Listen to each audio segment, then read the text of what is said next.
Assalamualaikum warahmatullahi wabarakatuh. Track 9 kita sekarang belajar tentang jualan ya, melekfinancial.co. Oke. Nah, sekarang kawan-kawan sekalian, kita akan develop nih proses penjualan. Gimana soalnya? Jual baju GDJ 787. Apa?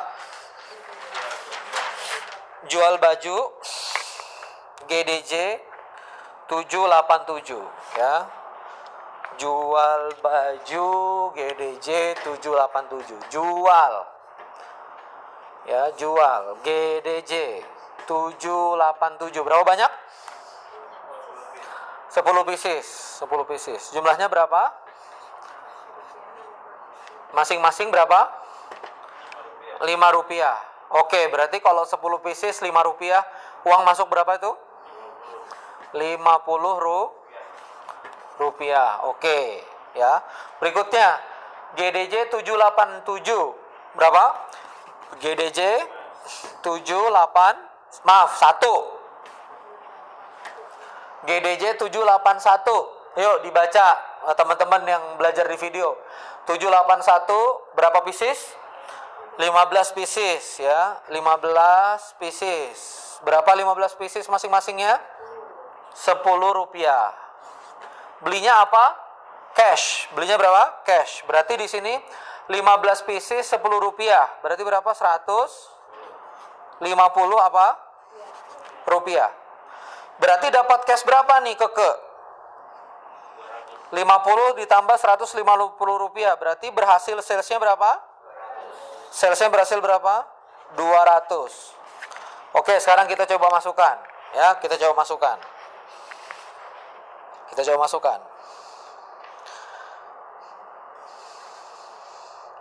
Sales kalau misalnya 200. Maaf. Sales kalau misalnya di sini ya, jual. Oke. Jual. Sales 200. Cash kan berarti kan? Berarti apa? Cash bertambah 200. Difahami enggak? Pahami ya? Berarti kolom cash bertambah 200. Clear? Pelan-pelan nih saya nih. Tadi penjualan tuh 50 rupiah, lalu kemudian 150 rupiah. Berarti cash, berarti uang menabrak. Di sini berapa? 200. Saya enter. Cash bertambah 200. Jelas di sini? Berarti posisi cash berapa? Ayo sama-sama, posisi cash sudah 424. Nah, sekarang pertanyaannya, ini sudah 200. Lalu kemudian kalau di sini 200, aset di sini 700. Lah, di sini masih 500. Gimana membalansnya? Oke, ingat nggak pelajaran di video sebelumnya? Saya pakai warna yang berbeda. Waktu GDJ 787 keluar 10 pieces, berapa nilai baju yang keluar dari inventory? GDJ 787 belinya berapa waktu itu? GDJ 787 itu dibeli oleh Keke dengan nilai 3 rupiah. Ini agen Keke nih. Ya, dibeli ke Keke Pusat dengan nilai berapa?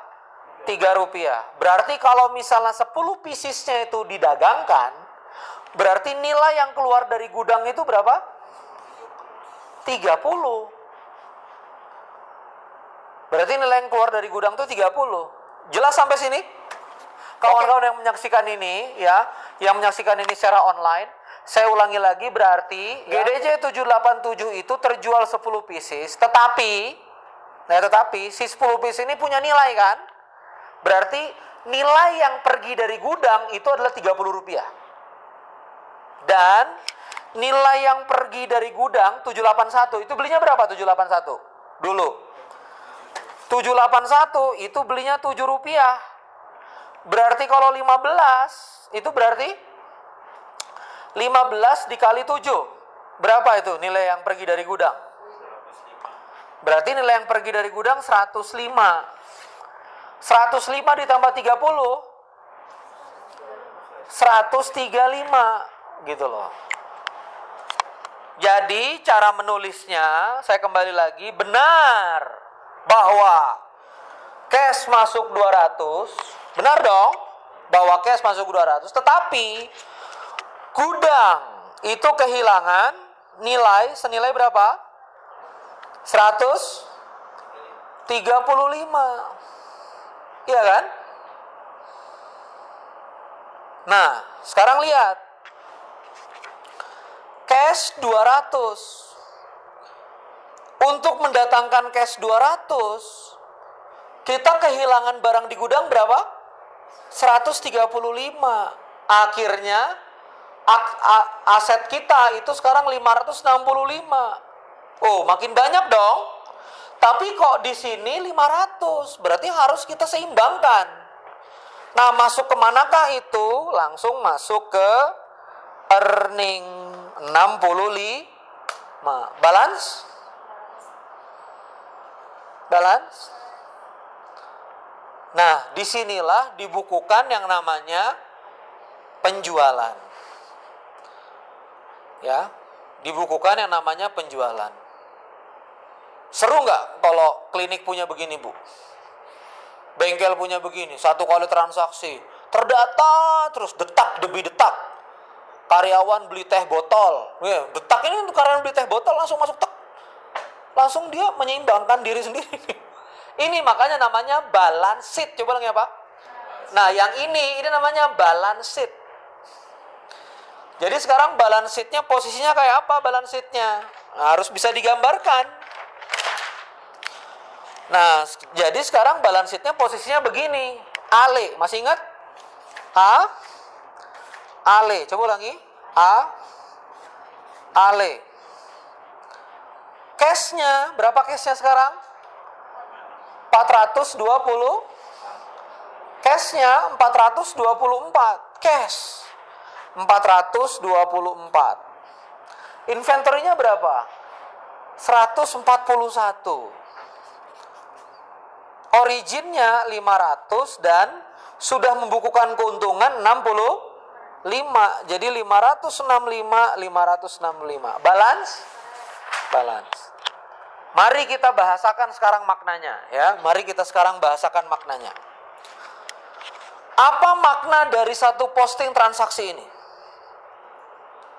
Setiap penjualan itu pasti membutuhkan cost. Iya toh? Mau jasa juga, misalnya klinik, dokter itu jasanya juga dibayar. Terapis, misalnya Anda bikin pijat refleksi 150.000 sekian jam, itu kan juga ada biaya. Biaya untuk terapisnya, biaya untuk listriknya, ini pasti keluar biaya.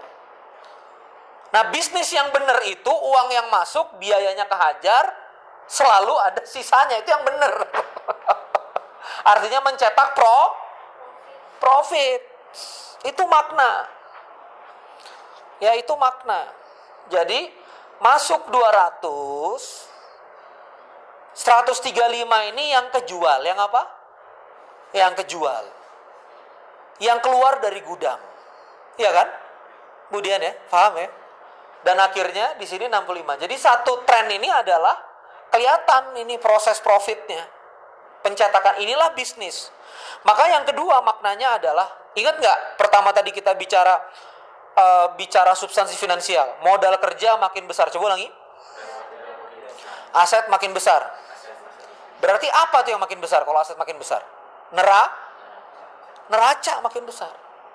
Nah, dengan pengertian ini, kapan neraca itu membesar? Ketika terjadi. Kapan neraca membesar? Ketika terjadi. Halo kawan-kawan di kamera. Kawan-kawan juga yang menyaksikan saya. Maka neraca ini membesar kawan-kawan sekalian. Itu ketika terjadi penjualan. Terjadi apa? Penjualan. Jadi without selling, you cannot create value anything. Nothing yang Anda create. Kalau misalnya no selling. Jadi yang memberatkan bisnis itu apa? Sellingnya ini, transaction. Transaksilah yang menyusupkan nilai, merasukkan nilai ke dalam kotak bisnis. Itu struktur berpikir. Nah, jadi kan kalau misalnya kita lihat kawan-kawan sekalian dari tayangan ini ya, dari tayangan ini, jadi Bisnis itu seperti sebuah proses. Coba, bisnis proses. Coba ulangi. Bisnis proses. Bisnis itu seperti sebuah proses. Coba, beli sesuatu. Coba ulangi. Mendapatkan sesuatu. Sesuatunya diolah.